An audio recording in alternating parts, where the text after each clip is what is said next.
সূরা ইখলাস কখন পাঠ করলে সাথে সাথে ফলাফল পাবেন, ভালো করে বুঝেন।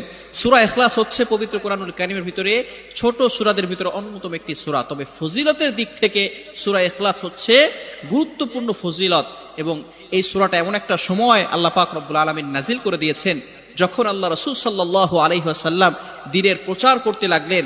এমন সময় আল্লাহ পাক রব্বুল আলামিন এক আল্লাহর দাওয়াত দিতে লাগলেন।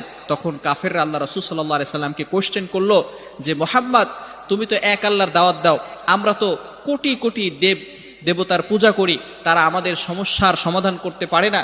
তুমি যে আল্লাহর দাওয়াত দাও সেই আল্লাহ কয়জন এবং সেই আল্লাহর সন্তান আছে কিনা? সাথে সাথে আল্লাহ পাক রব্বুল আলামিন এই কাফেরদের প্রশ্নের উত্তরে আল্লাহ রাসূল সাল্লাল্লাহু আলাইহি সাল্লামের কাছে এই সূরাটি নাজিল করলেন, কুল হুয়াল্লাহু আহাদ আল্লাহুস সামাদ লাম ইয়ালিদ ওয়া লাম ইউলাদ ওয়া লাম ইয়াকুল লাহু কুফুয়ান আহাদ। আল্লাহ পাক রব্বুল আলামিন এক, অদ্বিতীয়, এবং আল্লাহ পাক